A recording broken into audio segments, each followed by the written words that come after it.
Fraud की gang थी जो लोगों के साथ फ्रॉड करते हैं। अब जिस बंदे ने फ्रॉड करवाया है उसका कारी साहब के साथ क्या तल्लक था, तो क्या अल्लाह ताला की तरफ से अजाब और कहर नाज़िल नहीं होगा? अब उसको इस बात का दुख था कि यार मैंने इसका सौदा करवाया है, इसने मुझे कमीशन नहीं दी, यार फलां जगह पे बांस हैं सरदार फैज़ मोहम्मद के, वो फरोख्त करना चाहते हैं, यार मेरी तो समझ में बात नहीं आई, अगर आप की समझ में आती है तो आप खरीद लें। जिस तरह की अवाम होती है उसी तरह के हुक्मरान होते हैं। अस्सलाम वालेकुम जी, मैं हूं मकसूद कैफी और आप देख रहे हैं मेरा यूट्यूब और फेसबुक चैनल। सबसे पहले मैं शुक्र अदा करता हूं उस पाक जात का जिसकी मुट्ठी में मेरी जान है और वो दो जहानों का मालिक है। अल्लाह से दुआ गो हूं कि अल्लाह ताला मुझे सच कहने और आपको सच सुनने की तौफीक अता फरमाए।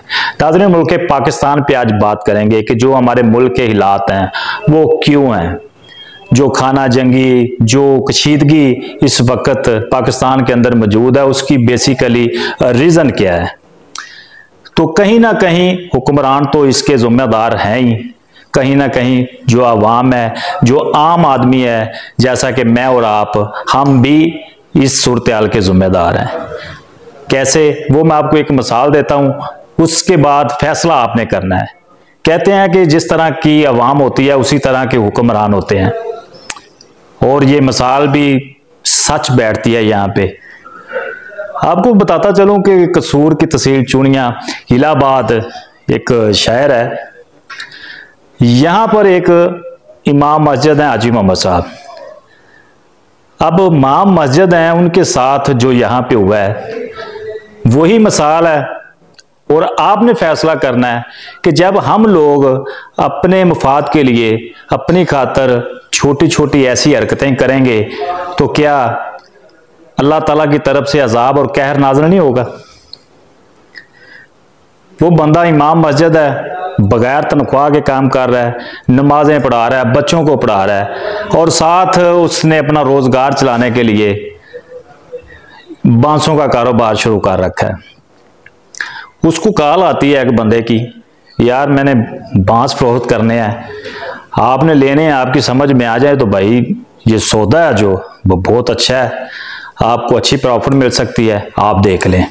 वो जाता है यहाँ से बोया असल है, वहाँ पे कुछ सरदार फैज़ मोहम्मद के जो बांस थे वो उसने देखे 5 एकड़, तो जिस बंदे ने दिखाए थे, अब उसकी नीयत तो उसको पता है, लेकिन इमाम मस्जिद साहब शरीफ आदमी थे, नेक सीरत थे, उन्होंने कहा चलो कोई प्रॉफिट मिल रही है तो चलते हैं भाई, बांस खरीदते हैं। अब 15,75,000 रुपए के वो बांस का उनका जो सौदा है वो तय पा जाता है, और तीसरे माह तक वो जमीन भी खाली करनी थी। अब कारी साहब को जगह कौन दिखाता है, फंसाता कौन है?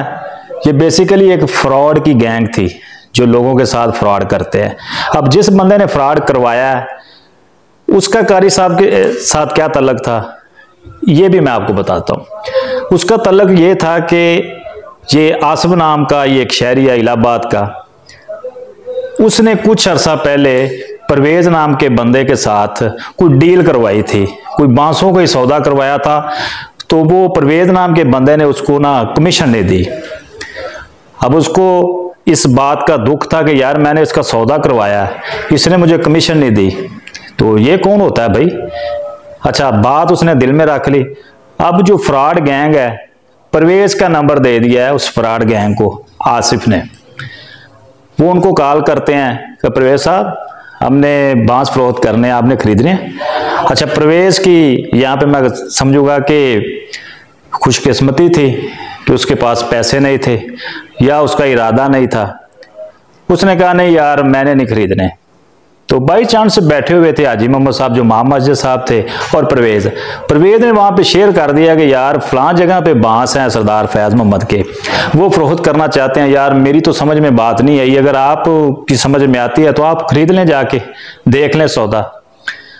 तो उसके बताने पे कारी साहब जाके वो देखते हैं, और कारी साहब पे कॉल आती है कि यार मैं सरदार फैज़ मोहम्मद बोल रहा हूँ, मेरे बांस हैं 5 एकड़, मैंने फरोख्त करने हैं। तो उनका जो रेट है वो तय हो जाता है 15,75,000 रुपये। अब वो फैज़ मोहम्मद था जो, उसके साथ डील चल रही थी, कॉलें आ रही थी, जा रही थी, मुतमिन ऐसा किया गया कि कारी साहब को ये लग रहा था कि पता नहीं आज जो ये सारी प्रॉफिट है ये मुझे ही बच जानी है, मैंने ही घर ले जानी है। तो बताया नहीं, लालच में आ गया कारी साहब भी, बताया किसी को नहीं है। अच्छा, उसके बाद वो 3-4 बंदे इलाहाबाद आते हैं, इधर चमन आइसक्रीम है हमारे बहुत मशहूर, वहां पे उनको वो जनाब आइसक्रीम खिलाई जाती है और 8 लाख रुपए कारी साहब ने कहा कि बार हल्फ मैं ये कहने को तैयार हूं हर जगह पे कि मैंने 8 लाख रुपए उनको दिए। अच्छा, वो 8 लाख रुपए लेके चले जाते हैं, एक रफ से पेपर पे साइन दस्तखत हो जाते हैं, खुद की कारी साहब के, पार्टी के नहीं। अच्छा, उसके बाद वो चले जाते हैं। अब वादे के मुताबिक जब कारी साहब वहां पे पहुंचते हैं, बांसों की फसल में जाते हैं, अब ज़ाहिर है तीसरे माह के आखिर में कटाई करनी थी, जगह उनको खाली करके देनी थी। वहां पे जाके देखते हैं तो जनाब पता चलता है कि सरदार फैज मोहम्मद है जो, वो खुद उन बांसों का मालिक है, उसने तो किसी के साथ सौदा ही नहीं किया। अच्छा, कारी साहब सोच में पड़ गया कि यार जब उसने सौदा नहीं किया तो ये मेरे पास जो बंदे आए थे 8 लाख रुपए मुझसे लेके गए हैं, वो कौन है? तशवीश हुई, उधर से छानबीन की, पूछताछ की। पहले भी कारी साहब ने तफ्तीश पूरी की है, यार ये बांस किसके हैं। बताया गया यार कि फलां बंदा इसका मालिक है। मालिक तो असल था, लेकिन मालिक से कोई बंदा राब्ते में नहीं था, ना ही मालिक ने सेल करने थे और ना ही किसी ने खरीदने थे। अब जो फ्रॉड गैंग था उसमें जवेद उर्फ जग्गा नाम का एक बंदा है, ये आसफ उनके साथ शामिल था। परवेज को तो बाई चांस कॉल आई, फंसाना अब आसिफ परवेज को चाहता था लेकिन फंस गया इमाम अजय साहब। बात खुली तो पता चला कि यार ये बंदे फेक हैं सारे, और जो सरदार फैज मोहम्मद बना हुआ था वो भी जेली है। तो जिस नंबर से कॉलें आ रही थी वो भी किसी और के नाम। यानी कि अब सूरत हाल आप देखें कि किस कदर अपने मफाद की खातर एक बंदे ने अगले बंदे को फंसाने की कोशिश की, वो तो फंसा नहीं और फंस गया बेचारे कारी साहब। अब उसकी दुश्मनी निभाने के चक्कर में 8 लाख से महरूम हो गया कारी साहब। तो बताने का मकसद ये है कि जब तक हम लोग नहीं बदलेंगे, हम खुद को नहीं बदलेंगे, सबसे पहले हमारी नीयत साफ होनी चाहिए। जब अवाम की नीयत ऐसी होगी तो फिर हमारे जो हुक्मरान है वो भी ऐसे ही होंगे, इसी तरह धक्के के साथ वो मुसल्लत होंगे। और फिर हालत जो इस वक्त कर दिया सियासतदानों ने वो आपके सामने है। बिजली के बिल हैं, खुदारा 2000 रुपये अगर किसी का ओरिजिनल बिल है तो उसको जनाब 8000 रुपये, 10,000 रुपये, 20,000 रुपये। यार इन लोगों ने चीखें निकलवा दी हैं अवाम की। तो ये भाई कहीं ना कहीं हमें भी अपने आप को ठीक करने की जरूरत है। अब कारी साहब उनके खिलाफ दरखास्तें दे रहे हैं, पता चलता है जहां से फोन करते हैं यार वो तो बंदे ही फ्रॉडी हैं, यार आप उनके हथे कैसे चढ़ गए। तो देखें अब क्या होता है, कारी साहब को पैसे मिलते हैं या नहीं मिलते। लेकिन यहाँ पे एक बात की जो सीख है वो मिलती है कि हमें सबसे पहले अगर कारी साहब ने उस असल मालिक से मिले होते, लालच में ना आते, तो आज उनकी जो रकम है वो महफूज होनी थी। तो कहीं ना कहीं हम भी गलती करते हैं लालच में आके, बहुत ज़्यादा फ्रॉड होते हैं। फ्रॉड की हज़ारों शक्लें हैं, मकानों की शक्ल में, किसी तरह भी। जब हम लालच करते हैं तब हमारे साथ फ्रॉड होता है। तो और जब हम लालच करते हैं, हम पार्टी देखते हैं कि यार मेरा तो इसके साथ बड़ा अच्छा तल्लक है, यार ये हमारा चेयरमैन है, ये हमारा काउंसलर है, ये हमारा MP है, यार इसके साथ तो मेरा ज़ाती तल्लक है।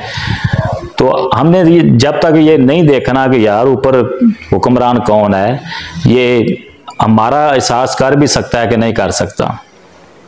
शहबाज हुकूमत ने, नून लीग ने जो इस मुल्क के साथ किया है, बिजली बिलों पर जो नून लीग के सपोर्टर थे, जो नून लीग के हमायती थी, वो भी उनको गालियां दे रहे हैं, गरीबों की चीखें निकल गई हैं। तो खुदारा इस वीडियो बनाने का मकसद ये है कि यार हम लालच छोड़ दें, मेरिट पे हम वोट डालें, मेरिट पे फैसले करें, फिर जाके हमें जो मेरिट पे हुक्मरान मिलेगा वो हमें बेहतरी की तरफ लेके जा सकता है। तो अगली वीडियो तक के लिए मुझे इजाजत दीजिए। अल्लाह ने के बाद।